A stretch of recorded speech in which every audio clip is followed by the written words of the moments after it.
everybody. It is Zena Krogadal, your American Dream Makers host.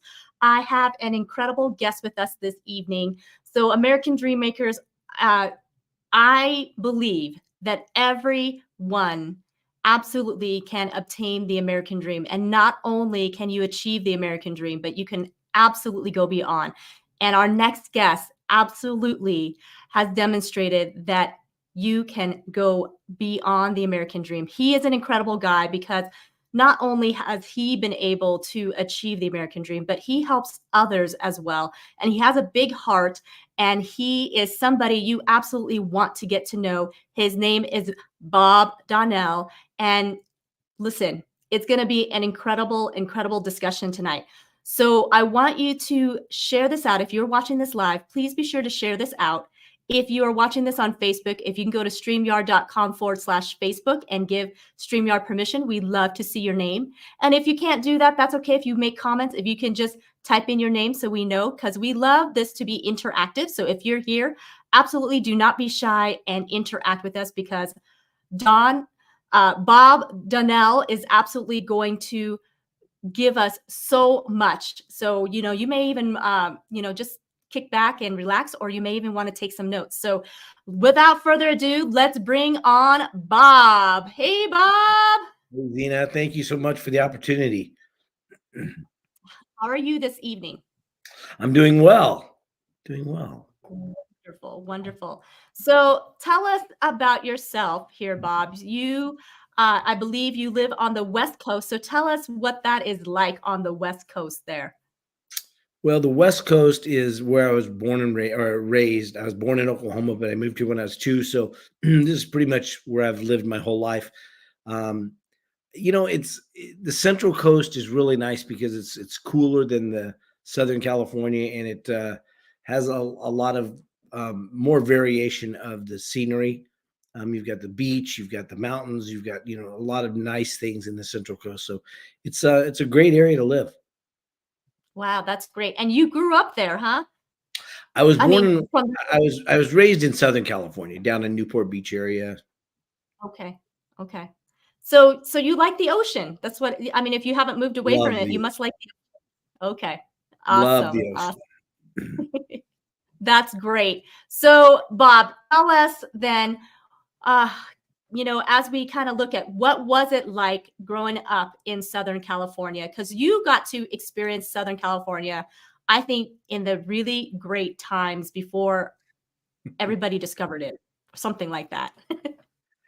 Yeah, I mean, of course, when you're being raised there, you don't really realize. Except I knew that I always wanted to. I was raised in the San Gabriel Valley, and I wanted to move to Newport Beach, so I set that as a goal many years ago, and then I ended up doing that. So it worked out really well. But I think one of the best things about growing up in Southern California is you have everything you want. You have mountains, you have desert, you have the ocean, and then you have a mass populace of people. So if you're doing business or creating businesses, you have a great opportunity to serve a lot of people. Wow, that's fantastic. Well, I think that is quite a blessing that you were able to absolutely spend most of your life in Southern California. Now, did you have siblings? Do you have siblings? I do. My siblings are 10 and 9 years older than me, and so by the time I was 7, they were 7 or 8. They were out of the house. So, we weren't really raised together, although, if you ask me, I'd say, yeah, we were raised together. But when you look at the age difference, it's like, really, were we really raised together? Well, that's kind of nice, though, that you had older siblings to look up to if you needed, but they weren't in your way. So you got to be somewhat of an only child, it sounds like. Yeah, I also had a sister that was given up for adoption that I didn't know about till I was a senior in high school, and now we've spent some time together. We've known each other for a while now, but yeah, I always looked at it like, okay, and she was 1 year older than me, so not. But again, I wasn't raised with her, so I didn't know her until I was a senior in high school. So. That is very interesting, Bob. So you have older siblings that were out of the house, and then you have a sister that was a year older than you, but she was adopted out. Right. maybe unpack that a little bit? Because I'm sure the curiosity now is like, so Well, they can how join did the crowd then because my curiosity is the same. I have no idea why she was given up for adoption. She's a great woman and just a sweetheart of a person. And we've had a lot of conversations. She's come and stayed with me. I've been back there and stayed with her. And so, but we really don't know why that happened. got it, got it. Now, how did you discover each other? That's the probably the next question there. My only parent was my mom. We don't know anything about my dad. My mom died when I was 17 and I was a senior in high school. And I moved to live with my older brother who was 9 years older than me. And he was in Oklahoma. So I moved to live with he and his wife. And it was interesting because I was at home one night. They were at an Amy Grant concert, and I was at home alone. And I remember the phone ringing. I remember picking it up, and she says, "Hi, is He says, this "Hi, is this?" who's this?" Wow. She said, "Is this Bob?" And I said, "Yeah." And she goes, "This is your sister Marilyn." I said, "I don't have a sister Marilyn." She goes, "Yeah, you do." And I go, "No, you don't." I said, "Who's our dad?" So she goes, "I don't know. I don't know who my dad is." I said, "Well, you might be my sister then because I don't know who my dad is either." So we kind of joked and everything else. But yeah, and then when my brother and sister-in-law got home, I said, "Hey, do I have a sister I don't know about?" And he's like, "Yeah." And I said, "Why didn't anybody tell me?" He goes, "Well, we didn't even know it until right before mom passed away." And Oh, so wow. that was how it all happened. Wow. It's interesting that you say that because my husband, he was adopted at birth. And just a few years ago, he discovered siblings that he never knew about from both sides of the family, parents, I should say. Oh, Um, but but same thing, both parents have passed, so they're not around to answer any questions. right. But the relationship, I mean, he is drawn so close to his siblings, and he just it's incredible, just an incredible Oh, thing. So that is awesome. Now, so did they live close? Did they get to see each other very often, or?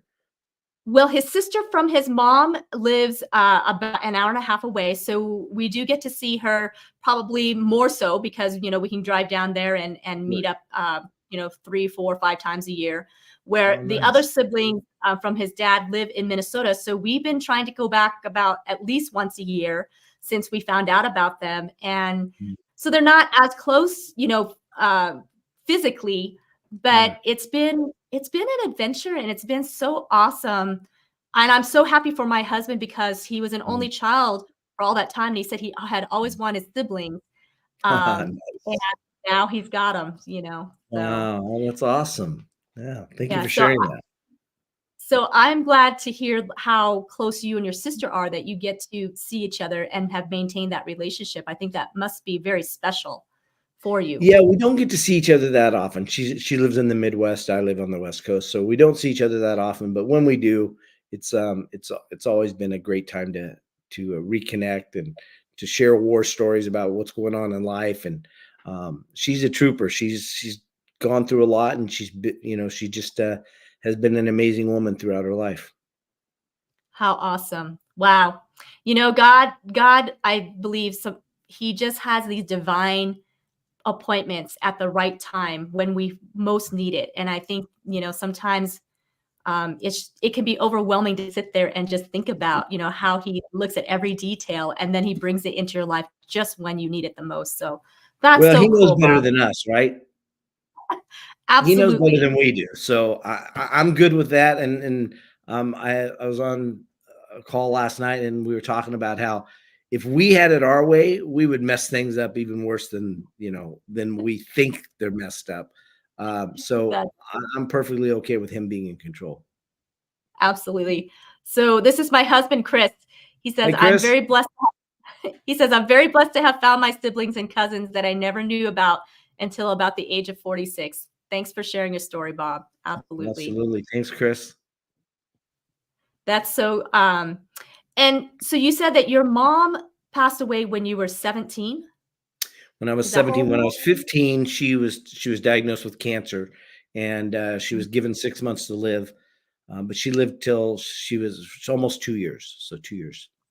Wow. That must have been a difficult time for you. Here you are as a teenage boy, and your mom is very, very sick. And given that diagnosis, had it been really rough? It was rough, looking back.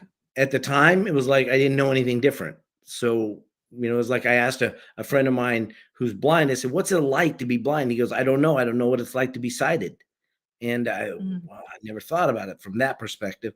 So I guess, was it rough? Yeah, I didn't have a dad. So that was, I knew the difference there, that my friends had dads, I didn't. But I really didn't have a whole lot of recollection about what was going to be happening in the next 2 years until about 15 and a half. And I had a gentleman come up to me and say, "Bob, what do you want to be when you grow up?" And I kind of looked at him and I said, "I don't know, but why are you asking a 15-year-old why I want to be what I want to be when I grow up? I don't have a clue." And he goes, "Hmm." He said, "Well, you can learn a product, a service, or an industry, or you can learn something that will be beneficial to every product, every service, and every industry." I said, "What's that?" He said, "Human behavior. If you understand human behavior, you can help anyone." I went, "Sounds good to me. Sign me up." And he goes, "Okay, well, go back to school." I think this is during the summer. He says, "Go back to school and become a peer counselor." I'm like, "Peer counselor? I don't really want to become a peer counselor." But I did. And that kind of set me on a whole different trajectory. But, to reverse just a little bit, that same summer in 1979, July 19th, 1979, I was at a church youth camp. And I remember just feeling this calling on my life to somehow impact people using my voice, whether it was preaching, whether it was public speaking, whether it was being a pastor. It didn't matter. I just knew that there was a calling, and so July 19th, 1979, I said, "Okay, that's my calling," and so I want to surrender to that. So, has not been a very straight and narrow path along that way. But it was a great decision at the time, and it's been a great decision that's helped me do everything I do today. So it's been a blessing. Wow, that is awesome that you had somebody speak such great, kind words to encourage you in a path that you didn't know, and at a time that you were very impressionable. And Sure. look at you now, because you are absolutely helping people on a big, grand scale, Bob. And that must be that must be very fulfilling for you to know that you have made a difference in so many people's lives. Thank you. I appreciate that. Yeah, yeah. So it just makes it just makes you realize how important it really is to pour kind words into our youth, because we can get so frustrated with them at times. I know I've been guilty myself that sometimes you look at them, you're like, "Oh my gosh, are I they hear ever you. gonna get it?" But Agree. but I think, we have to remember that they are still developing and they're still impressionable, and we have to be very careful of the words that we speak to them, because the words that we speak can either give life or Yeah. not give life, and Yeah. it can set them on a great path or on a not so great path. And you never know that Agree. one moment, if it's going to make a huge difference. So Bob, as you lost your mom, and that had to been a huge emotional, I guess, traumatic thing, because this is your mother who raised you, and she was it sounds like a single mom. So Mhm. you must have been very, very close to her. Very um, close. so how did you deal with the grief as a young man and be able to just pick yourself up and continue? I was really surrounded by a lot of great mentors in my life. My older brothers were great. My oldest brother was 10 years older than me, and he was kind of like a father figure because he was also my older brother. He wasn't quite a father figure, but and then you look at, I had some family friends. A friend of mine uh, that I was raised with his two daughters. He and his wife were good friends with my mom, and so they became very, very influential in my life, and until they both passed away. So um, their daughters are still good friends of mine. I consider them my sister. I call them sisters all the time. So I think, being surrounded with people that actually knew my story and loved me, was a great attribute. I don't think we always get that in life. So I was very, very fortunate that that happened for me, and that those people were in my life for a long period of time. I think one of the most difficult things was, one, not having a dad was tough, because I could see my friends had dads. They were going to baseball games. They were going camping. I didn't have that. That was kind of a frustrating thing. But when my mom died, it was like, I never thought about it. But that gentleman who came up to me and says, "Bob, what do you want to be when you grow up?" He was coming from a place of, I know you're going to be an orphan in possibly 6 months. Well, I wasn't looking at being an orphan. I thought, "No, I still have a mom." But he was looking at it from a different perspective. I think when we have people in our life that one can speak into our lives, like you talked about, is huge. I think it's also great when we have people that see life from a different perspective than we see it. And at 15 and a half, what kind of perspective do you have? Not a whole lot. But he had some wisdom. Don't know the gentleman, don't know his name, don't remember anything about him, but I remember that conversation we had. And that set me on that trajectory. And then at 19, I founded a nonprofit organization working with kids in suicide prevention and crisis intervention, and ran that for a few years. Again, great learning lessons when you have you have a board of directors and board of reference that are all psychologists, psychiatrists, marriage family therapists, sergeant of narcotics for LA County PD. When you have those kind of people that are on your board of directors and an attorney that are giving you guidance and wisdom, um, that's a pretty good education. So I was very, very fortunate to have that. That is a very unique situation here. And for you to have decided to do a nonprofit at the age of 19 and to tackle suicide prevention, what was it that, I guess, got you to the point where you're like, I'm going to do this? Because at 19, not very many are thinking about forming a nonprofit. Yeah, Not many neither was adults. I. Yeah, neither was I. It also, the precipice was that gentleman asking me that question. And then when he said, learn behavior, human behavior, and I thought, okay, well, what's that look like? And I went and became a peer counselor. And then so I started working with kids that were kind of on the streets, kids that were, dealing with drugs, kids that were dealing with broken homes, things that were going on. Then I had a gentleman that I was, a young kid that I was uh, spending time with, trying to, help him through his navigation of skills. I think back, I'm like, he was 15 and I was 19. Well, I didn't have a whole lot more on him.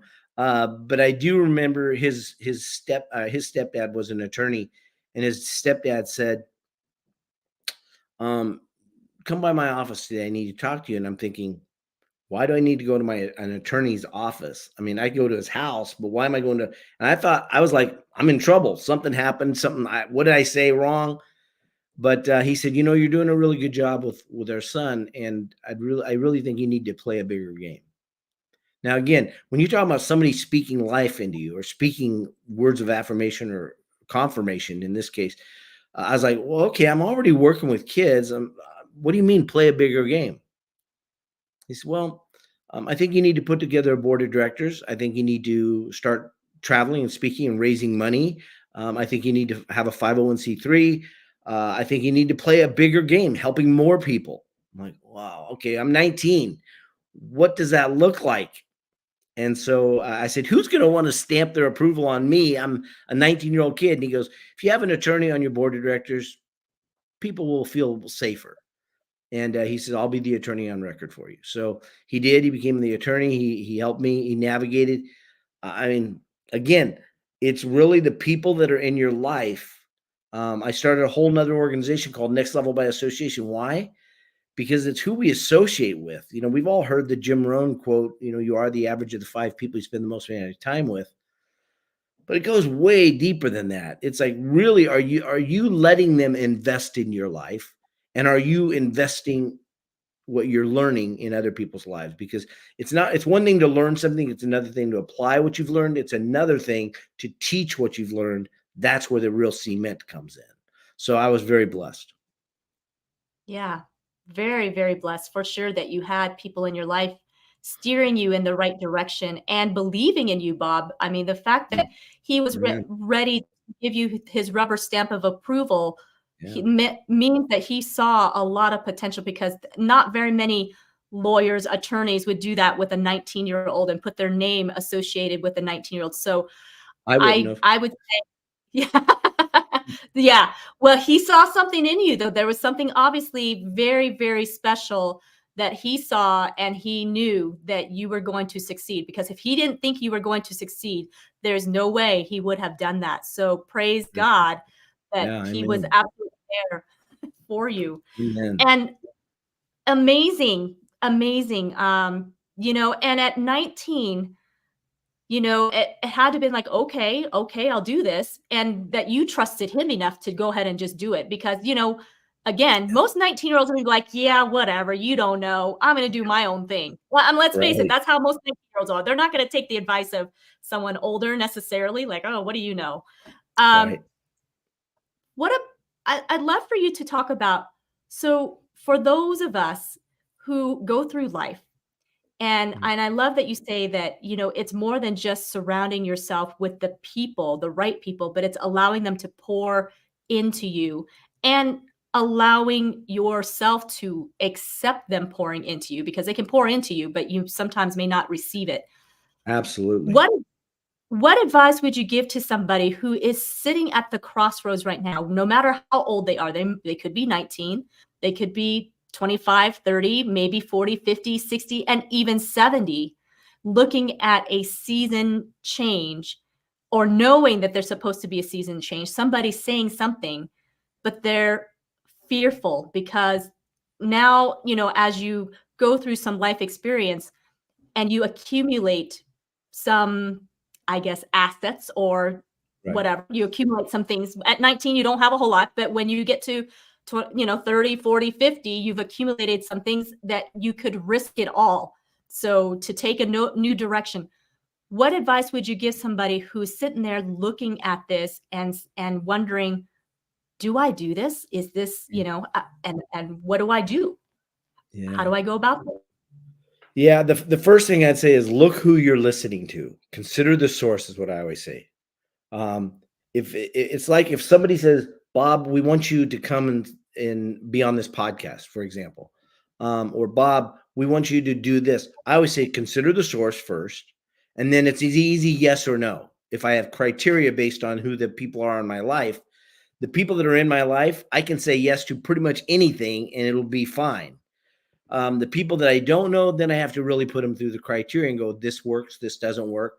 So I think one is establish a criteria that you have in your life, and then make sure that you're considering the source. Do they match the criteria? Are they off in a different different realm, a different why are they suggesting something to you? I knew that this gentleman's best interest was my best interest, because I was already spending time with his son.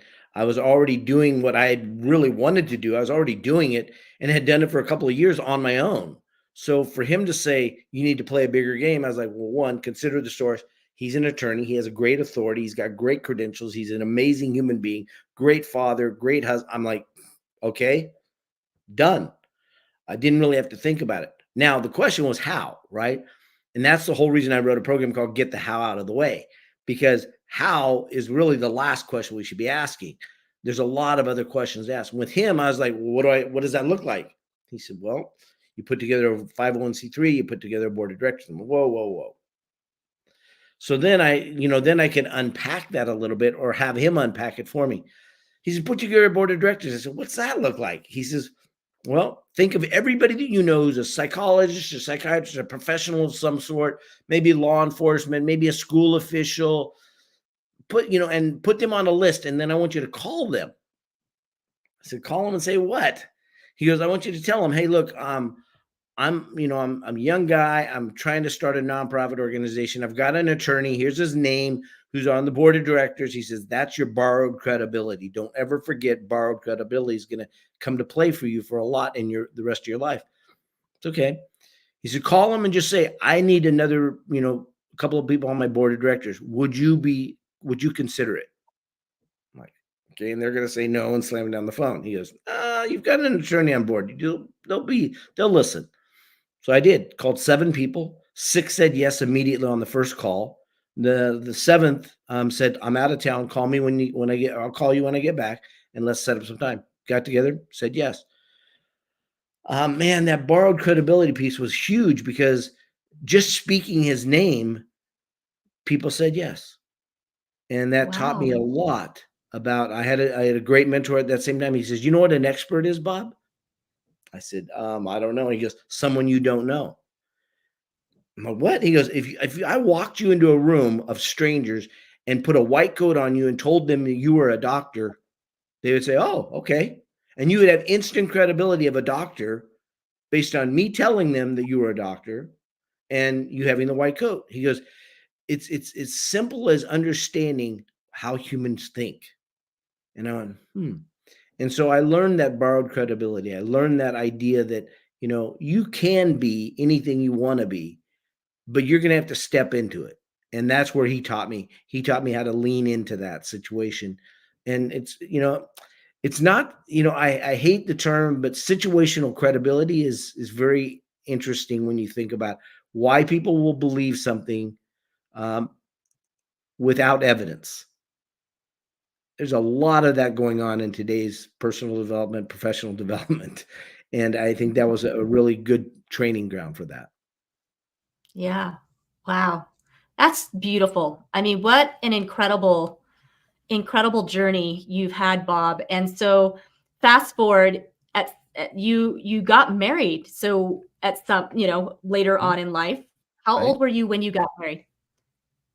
Well, I've been married more than once. So the first time was 19. I'm sorry. The first time was 21. 21. 21. Okay. Okay. So at 21, you met your wife, got married. Did you have children as well? No. Okay. Okay. Yeah. And then The kids and came now later. you've been later, came later. Okay. Mhm. So now you're living a life with responsibility along with running your nonprofit and going. So this must have added some other element of pressure, stress. Yes. Does that happen? Element of pressure and stress. Yeah, I think one of the things we all crave is, as Tony Robbins talks about, the 6 human needs is variety or uncertainty, what he would call it. So uncertainty can be good or bad, right? And I think at that time, I was young. I didn't have kids. And I thought, okay, is this something I can continue to do on the ongoing basis? Or is this something I can share with other people about how I did it and what I did? And then they could do it in their own respectives in different parts of the country. And so that's kind of what I did. I just kind of made a handoff and said, here's what I've done. Here's how I did it. And I had several people say, we can do that. And so they would do it in their own communities. That's awesome. Wow, that's great. So what a legacy you are leaving, Bob. I mean, it's just amazing to hear your story and looking when I read your bio. I bet there's even more that you could it probably belongs all in a book, to be honest, because just incredible. And you're constantly giving to others. I see that you are a giver. You are very generous with who you are, your time, and your resources. And I also saw on your bio that you really help out with the military veteran um, folks. Yeah. So what do you do there, and what inspired you to come along and help our military? I mean, I just have so much respect for anybody who's willing to lay down their life for another person that they don't even know. It's one thing to lay down your life for a family member or, somebody you have close proximity to, but it's another thing to say, I'm going to go lay down my life for somebody I don't even know. I don't even know if they're going to like me, respect me, trust me, love me, or they're going to just crap all over me, but I'm going to lay down my life anyways. That's huge for me. And I remember, when the Gulf War happened, I remember thinking, what can I do for those soldiers that are overseas? I mean, I can't, I'm not a soldier. I've never been in the military. I have no authority. And I remember borrowed credibility. And I remember thinking, You could go over there and speak. You could just encourage them. You could just love on them. You could. I'm like, that's nice, Bob, but why would they want to listen to you? And I'm like, they probably wouldn't. So I just kind of put it on the back shelf and said, if the opportunity ever comes, I'll be there. Well, fast forward 2017, I get this call from a gentleman. Well, actually, in 15, a gentleman that runs Phil Randazzo, who runs American Dream U, and he goes to military bases all over the world, really, and brings in other speakers to come in and speak into the lives of soldiers and veterans. And it was really kind of cool because he said, would you like to come up to Presidio of Monterey? And I'm like, yeah. He's okay. So you can go out there and speak. And so I went up there and spoke with him and spoke with the group. And then a couple of years later in 2017, he says, would you like to go to Italy and to Germany and speak to the military there? I'm like, yeah, sure. Well, I had no idea what that entailed, and I had no idea what I was going to speak on. He said, we're going to be speaking on entrepreneurship, leadership, things that will be useful to those gentlemen, ladies and gentlemen getting out of the military, what they can do with that information. And so, cool. I'll do that. Oh my gosh, that was just one of the best experiences of my entire life. American Dream U is someplace that I would really encourage people to check out because they've got so many good things that they're doing for our military. But to go over there and speak to our military and to actually, I remember speaking at a dinner before we went on base the night before. I went and there was this one colonel, and we were having dinner, and there's a group of maybe 15 or 20 of us, and I remember saying, Colonel, can I ask you a question? And he said, yeah. And this comes back to what I teach about the quality of your connection with anyone will always be based on the quality of questions you ask. And so I asked him a question. I said, Colonel, how do you keep your ego in check? And he kind of looked at me and he says, why?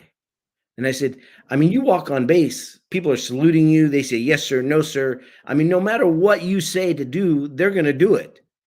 But in life, in real life, in your everyday, that doesn't really work that way. You walk into the grocery store, you go to the gas, nobody cares who you are. They don't care if you're a colonel. And he says, I married a really good wife. And I went, oh, and he goes, she keeps me in check. I'm like, wow, what a great. So then the next day we're walking across base and we're going to go speak. And he says, I said, Colonel, I would follow you into any battle. And he says, why? He's a Green Beret, fully decorated, amazing guy. And he says, why? And I said, because of your answers last night. And I forgot one of the other questions I asked him at the dinner table was I said, what's the highlight of your day? Is it when you're walking in the situation room and you're going to talk to them and find out what's going on? Or is it, what's the highlight of the day? And he goes, the highlight is every day is the same. I said, what's that? He goes, I tuck my kids into bed at night. And I'm like, man, I love this guy's answers. And then a couple of nights later, we're at a different base, and I'm having dinner with the colonel there. And I said, we're having this conversation. He says, Bobby, because I got a question. He goes, how can I even be a better leader? And I'm like, you've got over thousands of people under your command. You've been doing this 30 years. I think you got it down. And he goes, the day I think that I can't be any better is the day I should resign. Wow. And I went, our military is in really good hands with these two fine gentlemen. And I think that, when you ask the right questions, you get the right answers. Unfortunately, we're going to situations, and what's the number one question we're asked? What do you do? What do you do? What do you do? People ask me, Bob, what do you do? I say, well, one of the things I do is teach people to not ask what do you do as an opening line of question. That's great. Question. Very weak. It's very self-serving as well. Well, so I think that kind of sparked my industry and then really made me even want to do more with the military. So, the answer is always yes. You want to go speak to the military? Yes. But you don't even know where. I don't care. Yes, I'll speak to the military. I don't care if it's on base, off base. I don't care if it's veterans. I don't care if it's, people active duty. The answer is yes. Oh, that's beautiful. Hey, Craig. Thanks for being here. Hey, man. Good to see you, brother. Craig has an awesome wife that keeps him in line too. So Yes, I think Natasha.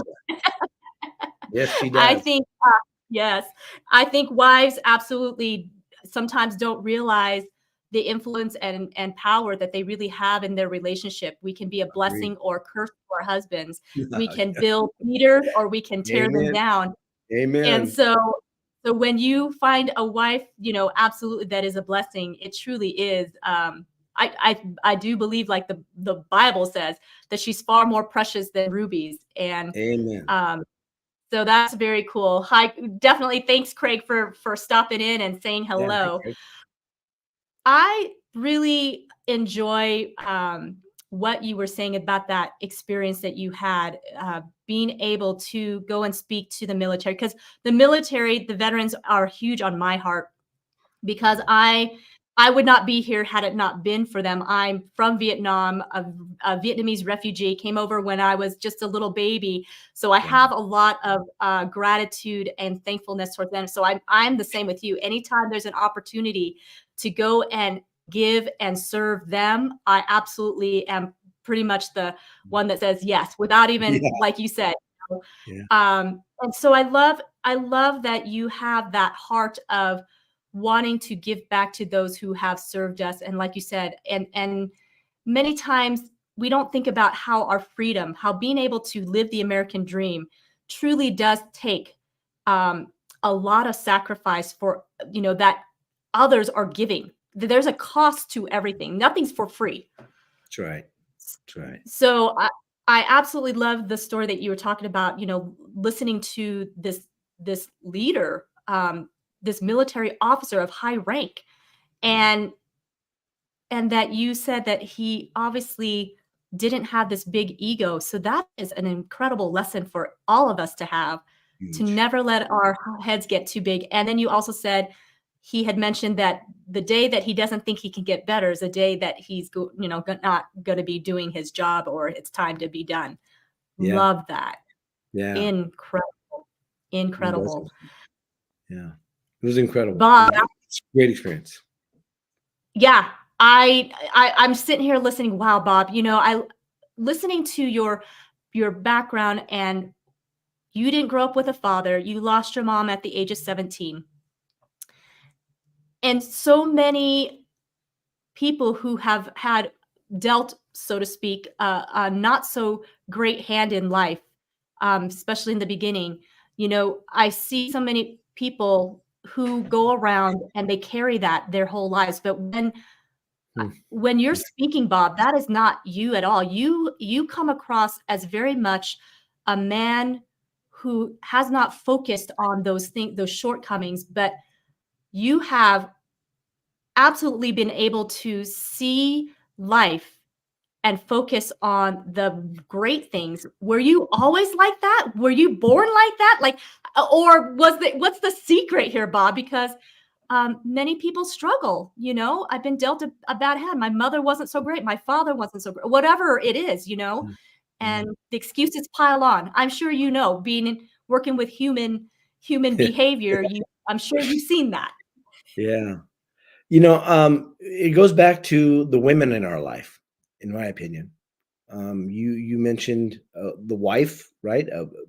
Having a good wife. I think having a good mother as well. And I didn't have a father, but I had a great mom. I had a great mom that taught me how to believe. I had a great mom that taught me to have faith. I had a great mom that was encouraging, loving, kind, generous, sweet, probably one of the kindest people you've ever met in your life. And so, although she was only around for 17 years of my life, they were the most influential years of my life. And she was an amazing woman. I remember, I tell this story every now and then, but I remember we were managing an apartment, and here she is evicting a family, having to evict them because they didn't pay their bills for a long period of time. She let them go as long as she possibly could, and she's evicting them. And we're out in the parking lot. I remember I was probably in 6th grade. We're out in the parking lot, and they're giving her the keys, and she's crying, and they're crying, and I'm like, what is going on here? Why are they crying? Why is she crying? She did what she needed to do as a manager of a company, and nobody, I never heard anyone who was not trying to get back at someone ever say anything negative about her. They Everyone just loved who she was. She was a great human being. So where did it come from? Probably right there. Wow. What a blessing. Like you said, 17 years, but those 17 years were very, very crucial. And you were the youngest, it sounds like, right? Because all the I other was the siblings were older? youngest, yeah, and we never had any money. I mean, we were very we were pretty strapped, and we lived on very basic means. And she was sick a lot, so she didn't hold down very many jobs. Or she didn't hold down jobs very well, and so I always thought we moved a lot. I didn't know why. I went to 6 different high schools and over 20 different elementary and junior highs. I'm like, well, Mm. okay. My brother goes, when I'm like 35, he goes, "You know why we moved so much?" I go, "No, I don't. Why?" And he goes, "We couldn't afford to stay where we were, and so mom would lose a job, and then we would have to move someplace." And I'm like, "Oh, okay." I said, "Well, we never got evicted. I never saw any notes on the door." And he says, "No." He says, "Mom, everyone loved mom, and they would extend and extend and extend as much as they possibly could." And I said, "Oh, well, that makes sense now why we moved so much." But she was a great lady. She was, unhealthy, um, and so it was a struggle for her to raise three boys. And the three boys, even though they were older than me, she had them for 10 years and 9 years old longer than me. And to my knowledge, she never received a dollar of child support from any of the from any of the fathers. So what Wow. she did, I just go hats off. I Any single mother, I have a huge amount of respect for because Wow. of that. Yeah, it's definitely not a easy situation for sure, but it sounds like she absolutely had a great attitude herself in keeping the faith and moving forward. And Bob, that's just amazing that you were able to carry that. She left a great legacy, and look at you, you're leaving a great legacy. So this is the legacy that makes the difference, a big difference, because some people focus on legacy and building wealth and trying to accumulate, but the reality is that when we leave this life, we Mm. can't take that stuff, and not only that, but the material stuff, it can disappear and burn or get destroyed, right? Yeah, But the quick. legacy, Disappeared. yeah, but the legacy that your mom left you, look at this. I mean, it has transformed many, many, many lives because she poured it into you and you've multiplied it, and you've been, and you have children. How many children do you have? I have three. I lost one in 1998, and so I still have three. Wow. Okay. That had to have been rough losing. How old was your child in 1998? She was just turning 3, a month shy of her third birthday. Her name was Wow, Bob. Macy. So yeah, Wow. that was tough. That was probably the toughest thing I've ever endured. Well, definitely the toughest thing I've ever endured within my life. Um, she was in the car ahead of me on our way home, and the car ahead of me had an accident. So I witnessed the accident unfold, and I pulled her out of the wreckage and breathed for her until paramedics got there. But Mm. 2 days later, they declared her brain dead. And um, the blessing for others, not the blessing for us, but the blessing for others is that her organs were donated and three other lives were saved because of that. So, Wow. Wow, Bob. That is a parent's worst nightmare, is to have to go through losing a child, and such a young child too. mm, And that takes a toll on a marriage as well. I would imagine grieving through the loss of a child. yeah, it takes a toll on every kind of relationship, a marriage, your siblings, your other children. It takes a toll. So yeah, it's a tough time that I had a gentleman on my podcast last night. We were talking, he had lost his daughter at 3 years old as well.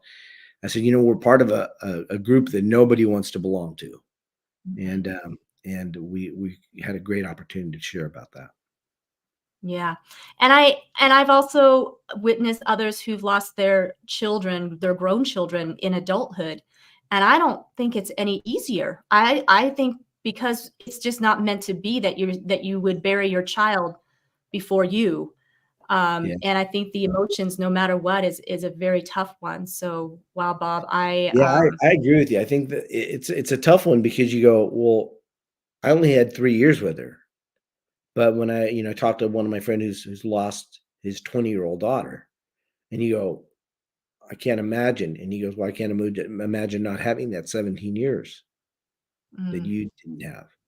So it's all wow, perspective, right? And then you add that to another person who says, I lost my daughter at 20, I think it was 21.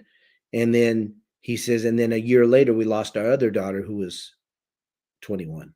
They were twins. It's like, wow. how much more can you handle? So, yeah, I think it's all perspective, and it's what we do with that perspective. Mm. Yes, what we do with that perspective. And Bob, I believe you help a lot of people try to shift the perspective because what you do now, tell us a little bit about what you do these days and currently. Hmm. Thank you for saying that. I'm very I have a great opportunity to impact people's lives because of my July 19th, 1979 moment to say I need to use my voice to speak. I've been speaking ever since. That was the first speaking engagement was that night, and ever since then have had great opportunities. Now I have a coaching program. I have a group coaching that I do every week on Wednesday morning, so people can hop on and ask their question. And then I've got one-on-one that I do, and then I also have a couple of different courses: Connectology, how to connect with anyone, anywhere, anytime; Mastering Your Inner Game, creating a foundation that will support you doing whatever you want to do with the rest of your life; and then Art of Intervention, how do you intervene for yourself and for others. So I have online and offline courses, live courses as well. And then being able to speak and go around and speak at different organizations and different companies. Um, like Craig Deswalt's Rockstar Marketing Boot Camp. Those are places that I've really been able to go in and speak and um, contact and connect with a lot of people. I think there's three things that I teach in connectology, and one is that there's a three C's of connecting. One is contact. You make that contact, right? Our first contact was just an email or a text, right? That's how we first connected. Then we connect. We have a different, maybe we share our story. We connect a little bit. And then the repetition comes after that. And that's called the um the repetition part is um cultivating. So you contact, you connect, and then you cultivate. And so what you do beyond that connection is where the real meat is. It's can you cultivate that conversation, cultivate that meaning, that relationship. And in doing so, that's where the fruit really is. Mm. So everythingnextlevel.com is where you can go get information about Bob. Yeah. And you should because that's amazing, Bob, that you have developed so many uh, courses to help others, coaching programs to help Mm. others to really be able to gain that perspective shift because that is something that I have absolutely with along with my husband have been discovering is that sometimes we don't even realize that we carry such limiting beliefs for so long and that we've been operating So not true. knowing that this was the very thing that has been determining your decision making and it Yeah. always hasn't always been great until you realize oh there's something going on and I need a Mhm. perspective shift Yeah. and so I absolutely love that you're doing this. We also got a comment here. I don't know who this is, but thanks for sharing your loss and the blessings that came from it. Romans 8:28, and we know that in all things God works for the good for those who love Him, who have been called according to His purpose. That's right. Yes, Yeah. absolutely, One absolutely. of the things that's one of my favorite verses. I think one of the best things about that verse is, and we know that all things work together for the good to them that love God and are called according to his purpose.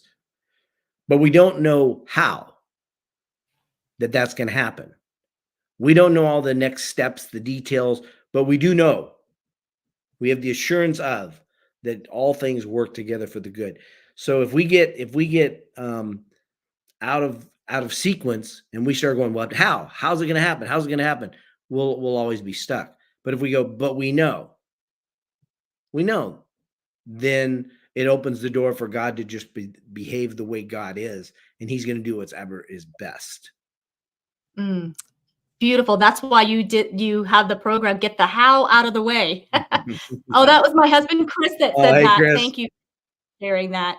Um, that is absolutely so true, Bob. And I'm so glad that you absolutely highlighted that Yeah. we need to focus not on the how, because you're right.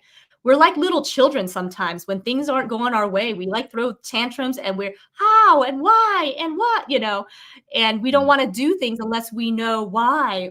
And, Wow. and obviously God doesn't just answer because I said so. Yeah. Right. Like we do sometimes. But So absolutely trusting and remembering the promises, like you said, and we know the victory is already there. It's already in motion, Oh, yeah. I so you have two grown children. You have Three. boys, girls, three, Three. three. Okay. I have a daughter who's 34. I have a son that's 31, and then I have another son who's 29. Oh, wonderful. You got grandkids now? I do. I have 3 grandkids. Um, one is 11, and one is no, 2 are 11, and 2 different parents, and then one is 6. What fun. It's What fun. They're fun great. it must be. Would It is tell fun. tell me the experience of being a grandfather versus being a dad. I'm curious. You listen to everybody say, "Oh, it's so different because you can send them home." Um, I don't see that being the difference. I see being the difference is that you allow yourself to be, you allow yourself to make more mistakes, because you have more wisdom, I think. Well, at least you Mhm. hope you have more wisdom. But I do remember, like, I'm more understanding of my grandkids.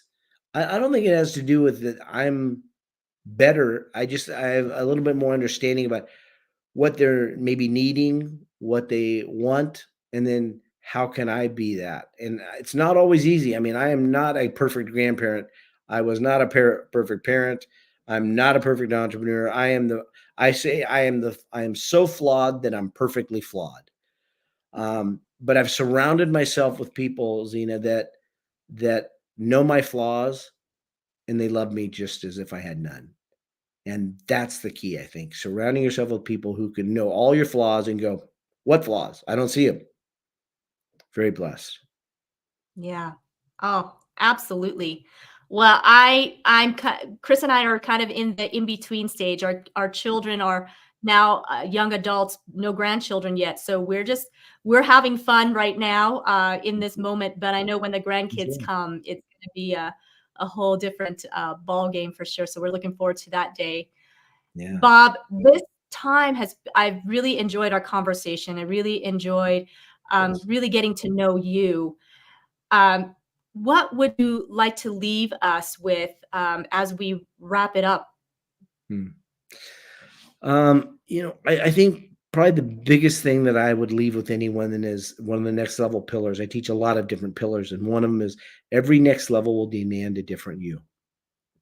Every next level of health, every next level of finances, of business, of career, every next level will demand a different you. You can't stay the same and expect life to hold and slow down for you. We're gonna have to constantly be evolving. So I think that's one of the biggest things. And I think, coming back to that is, your inner game, which is a book I wrote, Mastering Your Inner Game, and it's a 1-day course I do, and it's an online video course that I teach.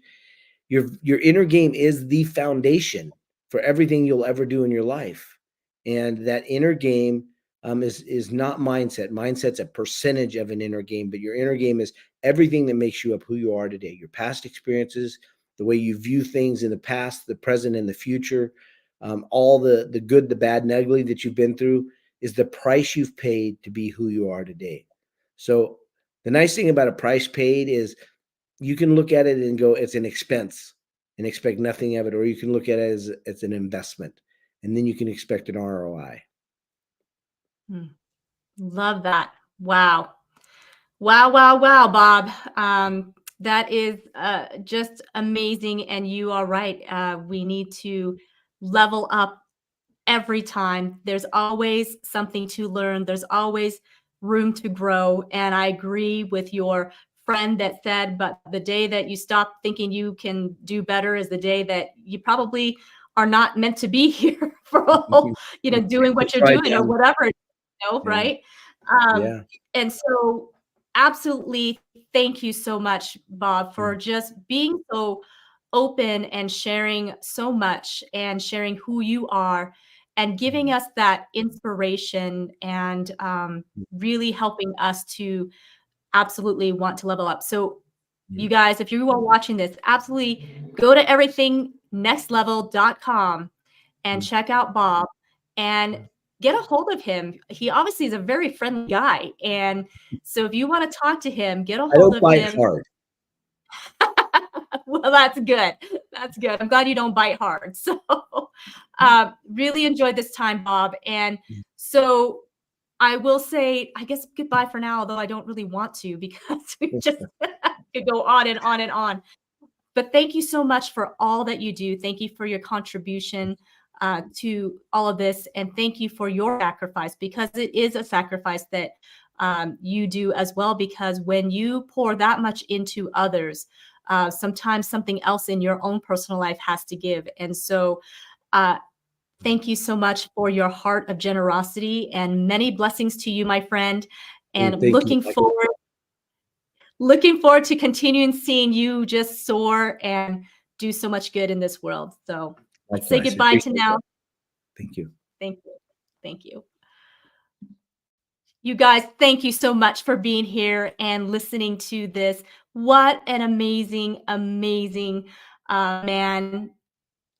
So please share this out. Even if you're listening to this on the replay, share this out, get the message out. Somebody needs to hear this. It's going to change somebody's life.